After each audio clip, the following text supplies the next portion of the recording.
नमस्कार.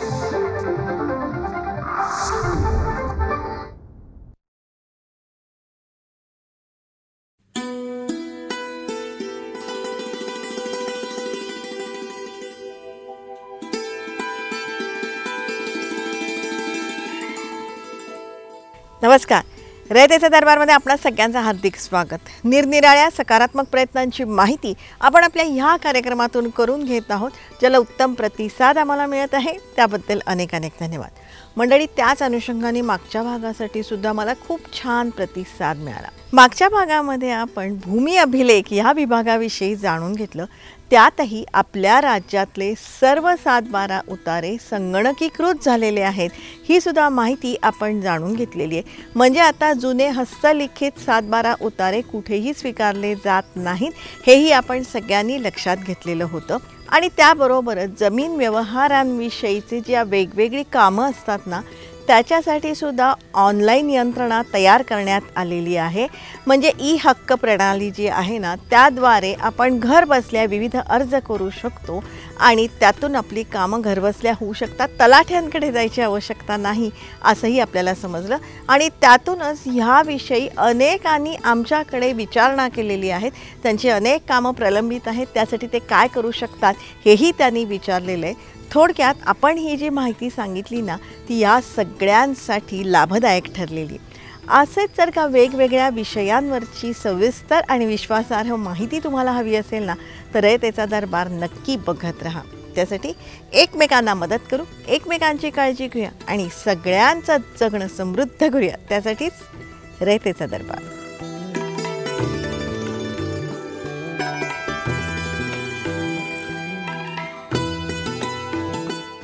रयतेच्या दरबारमधला आपला आजचा विषय खूप छान आहे, तुम्हाला सगळ्यांना अतिशय आवडेल. आजचा विषय प्रबोधन करणारा आहे, तेव्हा आपण सगळ्यांनी काळजीपूर्वक बघण्याची आवश्यकता आहे.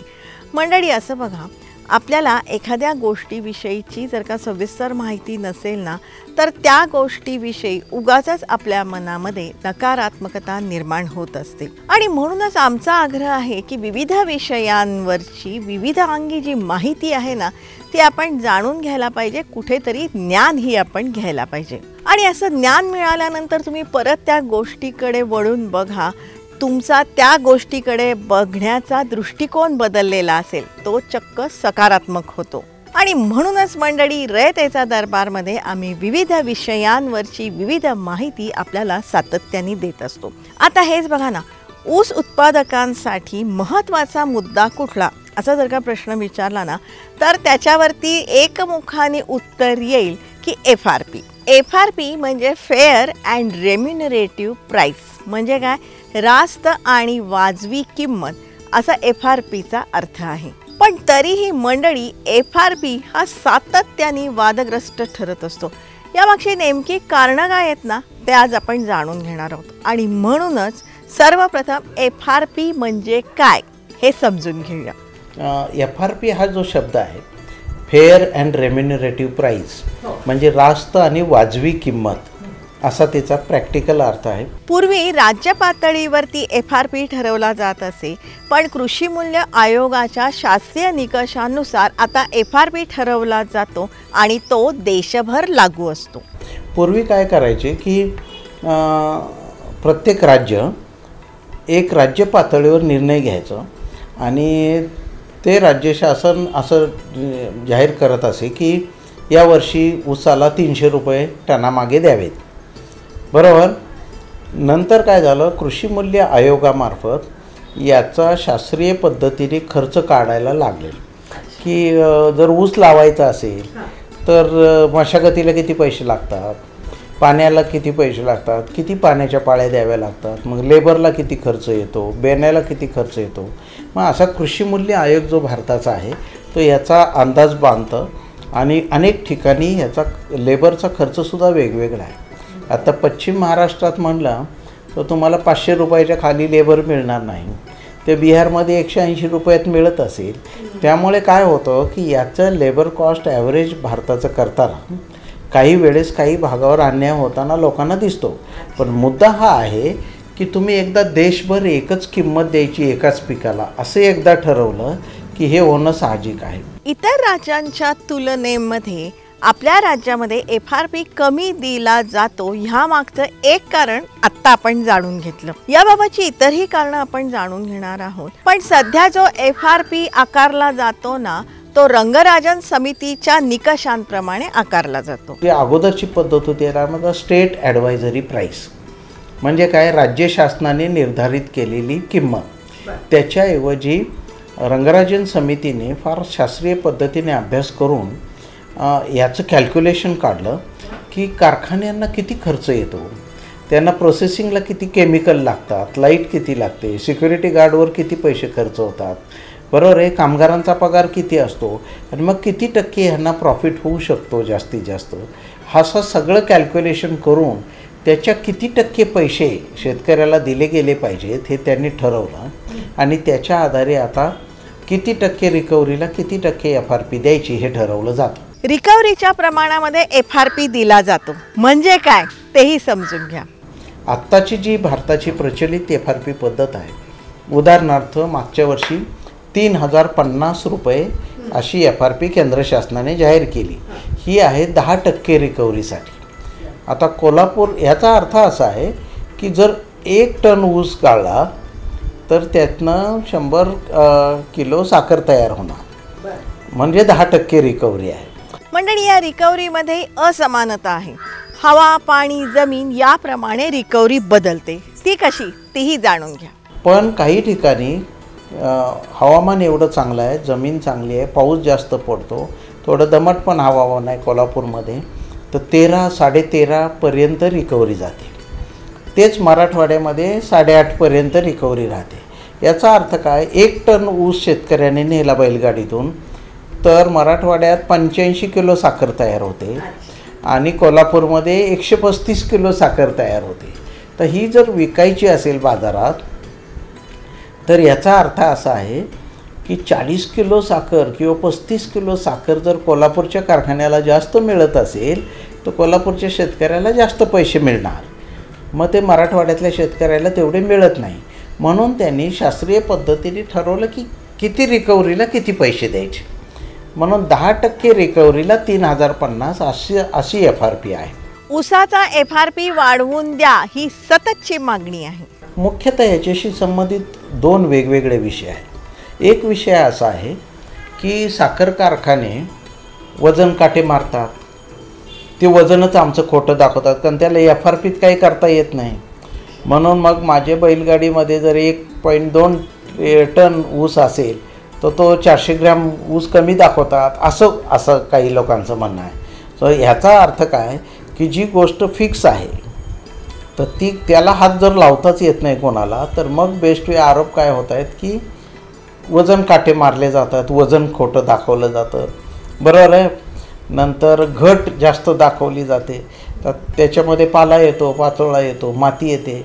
आता ते कापताना तेवढं केअरफुल कोणी राहत नाही. ब्राझीलमध्ये गरम पाण्यामध्ये ऊस भिजून मग गाळला जातो, मग तिकडे रिकव्हरी जास्त येते. आता ते आपल्याकडे शक्य होईल का? एवढ्या मोठ्या प्रमाणावर उत्पादन आहे की तो एक ऊस धुवून सोडून असं काही कारखान्याला घालण्याची शक्यता आहे का? तर होत नाही आहे. आपल्या राज्यामध्ये ऊस उत्पादक आणि साखर कारखाने यांच्यामध्ये एक विशिष्ट प्रकारचं नातं होतं, पण सध्या मात्र त्यामध्ये गुंतागुंत वाढते आहे.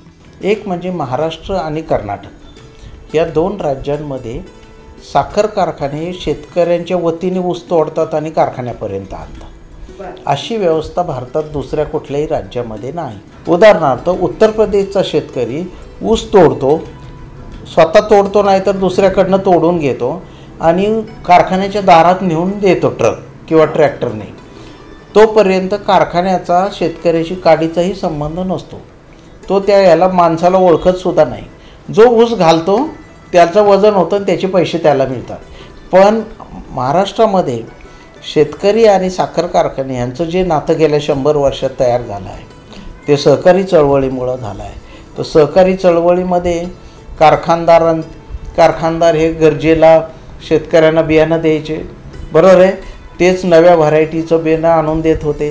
बियाणं जर शेतकऱ्याला पाहिजे असेल आणि त्याच्याकडे पैसे नसतील तर ते कारखाना त्या बँकेच्या वतीने त्याच्याकडनं कर्ज काढून ते पैसे ऊसाचे पैसे म्हणून कट करून घ्यायचा, पण अगोदर बेनं मात्र फुकट दिलं जायचं. हा जो सगळा प्रकार आहे किंवा फर्टिलायझर त्याला ऊसाला लागणार आहे, ते अनेक साखर कारखाने काय करत आहेत, खतं जे आहेत ते तिथले तिथे ऑर्गॅनिक खतं तयार करत आहेत आणि शेतकऱ्याला देत आहेत आणि ते सांगतात ठीक आहे, तुझ्याकडे तू 3,000 रुपयाचं खत घेतलं तर तुझ्या ऊसाच्या बिलातनं आम्ही 3,000 रुपये कपात करून घेऊ. आता हे 3,000 आले कुठून, तर ते त्यांनी बँकेकडनं कर्ज काढलं आहे, बरोबर आहे. मग बँक त्या 3,000 असं सगळ्या 10,000 शेतकऱ्याच्या कर्जाला 40 कोटीला ते बँक पुन्हा 11% व्याज लावत आहे. मग हे शेतकऱ्याला पण 11% व्याज लावायचा प्रयत्न करत आहेत. मग शेतकऱ्याला असं वाटतं की मी 3,000 रुपये घेतले असताना यांनी 4,200 कसे कट केले. सो हा जो मुद्दा आहे हा गुंतागुंतीचा आहे, म्हणून याच्या फक्त पारदर्शकतेने ह्याची चर्चा झाली पाहिजे हे निश्चित आहे. मंडळी, उत्तर प्रदेश, बिहार, पंजाब इत्यादी राज्यांमध्ये शेतकरी ऊस तोडून तो कारखान्यांच्या दारापर्यंत नेऊन देतात, पण आपल्या राज्यामध्ये मात्र साखर कारखानेच ऊस तोडून घेऊन जातात. त्यामुळे आपल्या राज्यामध्ये वाहतूक खर्च दिला जात नाही. उत्तर प्रदेशमध्ये, बिहारमध्ये, पंजाबमध्ये, हरियाणामध्ये शेतकरी ऊस तोडून कारखान्याला घालतात. आता त्यामुळे वाहतुकीचे पैसे कोणाला मिळतात, शेतकऱ्याला मिळतात. म्हणजे महाराष्ट्रातल्या शेतकऱ्याला जे पैसे मिळतात त्यातनं वाहतुकीचे पैसे कारखाने कापात करून घेतात. म्हणजे 700 रुपये जर सरासरी खर्च येत असेल, 700 उदाहरण मांडलं मी, काही कारखान्यांना फार कार्यक्षेत्र कमी आहे, 10-12 किलोमीटर अंतरातूनच ऊस येतो. काही कारखान्यांना 40 किलोमीटरहून ऊस येतो, काही कारखान्यांना 70 किलोमीटरहून ऊस येतो. अशा वेळी कारखान्यांचा वाहतूक खर्च वेगवेगळाच असणार, बरोबर आहे. सगळं सेम नाही होऊ शकत कधी. आणि असं जर असेल तर मग काय होईल की तुम्हाला 4,000 रुपये मी टनामागं दिले, पण तुमचं मी ऊस वाहतुकीसाठी 700 रुपये कट केले, मग तुम्हाला 3,300 रुपये मिळणार. ऊसाच्या बाबतीमध्ये ऊस कारखान्याला दिल्यानंतर 15 दिवसाच्या आत FRPची रक्कम द्यायला पाहिजे असा कायदा आहे. पण यामधली वस्तुनिष्ठता काय आहे ना, ते समजून घ्या. कायद्यामध्ये स्पष्ट तरतूद आहे की FRP ही कच्चा मालाच्या पोटी दिली जाते. तुम्हाला एकदा कच्चा माल आणून टाकला तुमच्या दारामध्ये तर त्याचे सगळे पैसे तुम्ही दिले पाहिजे, असं केंद्र शासनाची अपेक्षा पण आहे. आणि FRPची रक्कम 100% लगेच दिली पाहिजे, ती 15 दिवसात दिली पाहिजे. आता अडचण कारखान्यांची कुठे आहे की त्या ऊसाची साखर बनवली, ती सगळी साखर विकायला ते म्हणतात 15 दिवसात आम्हाला सगळी साखर विकू द्या ना. ते विकायचं स्वातंत्र्य कारखान्यांना नाही. ते साखर कुठल्या महिन्यात किती विकायची हे शासनाच्या धोरणाने ठरलं जातं. ते म्हणतात म्हणजे काय, कच्चा मालाचे सगळे पैसे द्यायचे आणि पक्का माल आम्ही विकायचाच नाही, तर आमचे सगळे हात बांधून तुम्ही आम्हाला कसे पैसे द्यायला भाग पाडता. त्यामुळे हे आम्हाला काही शक्य होत नाही. आणि असे हे कारखान्यांची बाजू आहे. साखर उत्पादनाबरोबरच इथेनॉल निर्मितीही करण्यात येते. रंगराजन समिती, रिझर्व्ह बँकेचे गव्हर्नर होते रंगराजन साहेब, त्यांनी एवढा अभ्यास करून हे फॉर्म्युला काढला की कुठल्याही वस्तूचा तुम्ही काही प्राथमिक प्रॉडक्ट बनवता आणि काही दुय्यम पदार्थ बनवता. त्यामुळे ऊसापासून काय काय बनतं, ऊसापासून बगॅज बनतं, बरोबर आहे. ऊसापासून मळी बनते. ऊसापासून काय होतं तर प्राथमिक प्रॉडक्ट तयार होतात आणि याचे पैसे शेतकऱ्याला दिले पाहिजेत. इथेनॉल निर्मितीसाठी किती साखर वर्ग झाली किंवा साखरेचं डायव्हर्जन झालं याचं प्रमाणीकरण करणं आवश्यक असतं आणि तेही अधिकृत संस्थांकडून. हे आपल्याला माहिती होतं का? ऊसाचा रस जर इथेनॉल बनवलं नसतं तर किती साखर तयार झाली असती, बरोबर. अशा पद्धतीने त्याचं कॅल्क्युलेशन आहे. तर जर समजा तुम्ही 1,00,000 लिटर इथेनॉल कारखान्याने बनवलं तर 1,00,000 लिटर इथेनॉलला किती रेक्टिफाईड स्पिरिट लागलं, म्हणजे त्याला किती मळी लागली, ती मळीची किंमत काय ती पकडा. म्हणून त्याने असा फॉर्म्युला काढला की त्याला म्हणतात इथेनॉलसाठी शुगर डायव्हर्शन किती झालं, तर तेही साखरेच्याच स्वरूपात आहे. आणि हे शुगर डायव्हर्शन हे 2 संस्थांना अधिकार दिले आहेत, वसंतदादा शुगर इन्स्टिट्यूट पुणे आणि कानपूरची आपली भारताची राष्ट्रीय संस्था ऊस संशोधन. या 2 संस्था ह्याला एक कॉम्प्लिकेटेड फॉर्म्युलाज आहे की त्याच्या आधारे तुम्ही किती इथेनॉल दिलं की ते लगेच सांगतात की याच्यातनं 0.75% शुगरचा उतारा घातला आहे. यांनी 5 लाख लिटर इथेनॉल दिलं, यांचा 1.5% तो मॅक्झिमम कायद्या लॅबमध्ये प्रयोगशाळेमध्ये इथेनॉल डायव्हर्शन 1.5% 1.5% वर होऊ शकत नाही. मंडळी, मुळात या साखर उद्योगाची व्याप्ती प्रचंड आहे. त्यातले बारकावे किंवा त्यातल्या क्रियाप्रक्रिया आपण समजून घेणं अत्यंत आवश्यक आहे. आपल्याला माहिती आहे का, गुजरातमधले सगळे साखर कारखाने सहकारी तत्वावर चालतात. की गुजरातचे कारखाने 4,500 रुपये टनामागे बाजार देतात. यातलं ह्या प्रत्येकाला हे माहिती आहे की गुजरातच्या कारखान्यांमध्ये सर्व साखर कारखाने सहकारी आहेत. गुजरातचे सर्व कारखान्यांमध्ये 100 कोटीपेक्षा जास्तचं डिपॉझिट हे शेअर होल्डरचं कारखान्यात आहे. म्हणजे इथे का नाही आहे, इथे का नाही याचं उत्तर कुणाकडेच नाही. कारण का, शेतकऱ्यांचा आता कारखानदारांवर विश्वास कमी झाला आहे. एकेकाळी शेतकरी आपल्याकडे पण डिपॉझिट ठेवत होते कारखान्यांकडे. कारखान्यांनी पण काय केलं, ते डिपॉझिट शेतकऱ्यांचं दुसरीकडे वापरलं. बरोबर आहे. आता शेतकरी विश्वास ठेवायला तयार नाही.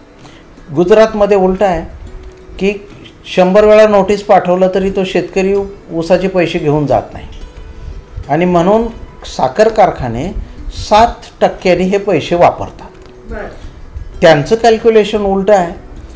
गुजरातमधले बहुसंख्य लोक जे कॅनडामध्ये आणि अमेरिकेत जाऊन बसले, त्यांचे नातेवाईक, त्यांच्या नावाने हा गुजरातमधला ऊस कारखान्याला जातो. आणि तो जर गेला तर त्यांना अमेरिकेत हे पैसे जर नेले तर बँक 0.5% व्याज देतं बँकेत पैसे ठेवल्यावर. ते म्हणतात 7% हा माझा 6.5% फायदा आहे. त्यामुळे गुजरातचं गणित आणि आपलं गणित बसत नाही. पण हे खरं बोलायला कोणी तयार नाही की जर 100 कोटी रुपये एक कारखान्याकडे जर शेतकऱ्यांचे असतील तर हा कारखाना बँकेच्या दारात कशाला जाईल. मुळात ऊस उत्पादक आणि साखर कारखाने यांच्यामध्ये कुठेतरी संवादाची अत्यंत गरज आहे आणि त्यासाठी पारदर्शी व्यवहाराचीही खूप आवश्यकता आहे. त्या दृष्टीने शेखर गायकवाड सरांनी काही उपाय अंमलात आणले होते. आणि साखर कारखान्यांचा कारभार अधिक पारदर्शी झाल्याशिवाय 2-3 आम्ही महत्त्वाचे निर्णय यासाठी घेतले की वजन काटा, फक्त कारखान्याचाच वजन काटा खरा आणि दुसरा वजन काटा खोटा, ही गोष्ट आम्ही संपुष्टात आणली. आम्ही म्हटलं वजन काटे जर सगळे एकच डिपार्टमेंट वैद्यमापनशास्त्र जर प्रमाणित करून देत असेल तर काटा खाजगी असो की सरकारी असो की शेतकऱ्याचा असो, कुठलाही वजन काट्यावर सील कोणाचा आहे तर वैद्यमापनशास्त्र. मग त्यांनी बाहेरचं वजन चाललंच पाहिजे. पण तसं सर्क्युलर आपण पहिल्यांदा काढलं. पण असं सर्क्युलर काढायला सुद्धा 50 वर्ष लागली, ही वस्तुस्थिती आहे. आता आपण कुठलंही वजन केलं तर ते वजन ग्राह्य धरलं जाईल. मग हा मुख्यतः प्रश्न कोणाचा होता की काही शेतकऱ्यांच्या प्रतिनिधीचं म्हणणं होतं की हे ऊसाचं वजन मारतात. प्रत्यक्षात प्रत्येक शेतकरी असं करताना दिसत नाही. पण ज्याला संशय येतो असा कुठलाही माणूस आता वजन करू शकतो. काही साखर कारखानदारांनी सुद्धा यासाठी बक्षीस योजना झाली की आमच्या कारखान्यावर आता माणूसच ठेवला जात नाही, ॲटोमॅटिक वजन काटे केले आहेत. तिथे माणूसच नसतो, त्यामुळे मॅनिप्युलेशन होत नाही. आणि वजनामध्ये तुम्ही घट दाखवा आणि 2 लाख रुपये मिळवा, 5 लाख रुपये मिळवा, अशी बक्षीस योजना जाहीर. त्यामुळे याच्यात काही चांगले कारखानदार पण आहेत. दुसरा निर्णय असा झाला की सर्व काटे डिजिटल करावे.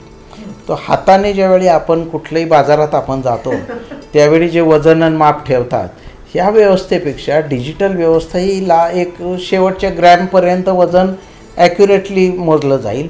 आणि जर मोजलं जात असेल तर जी काही चूक असेल त्यात, समजा 100 ग्रॅम जास्त काटा भरतो किंवा कमी भरतो तर तो सगळ्यांना सारखं प्रमाण लावलं जाईल.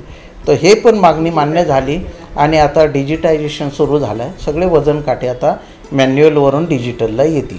साखर कारखान्यांना कॅश फ्लोची समस्या असते. म्हणजे कॅश फ्लो म्हणजे काय, आज ऊस घातला तर ऊस एकदा साखर कारखाना सुरू झाला की 4-5 महिने सलग चालणार आहे.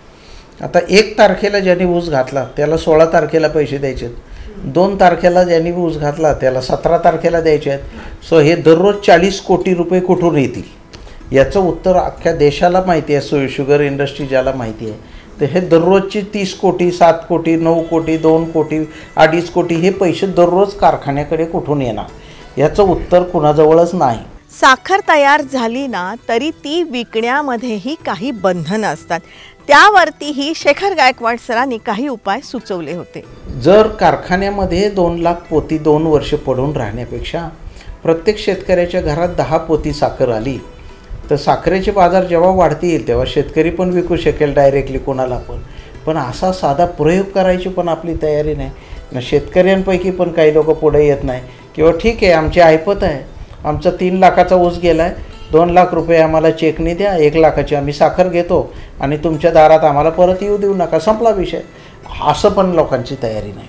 FRP हा 2-3 टप्प्यात देण्यात यावा असाही उपाय सुचवण्यात आला होता की कारखाना सुरू झालेल्या दिवशी 2 कोटी रुपयाचं कॅपिटल कारखान्याकडे आहे.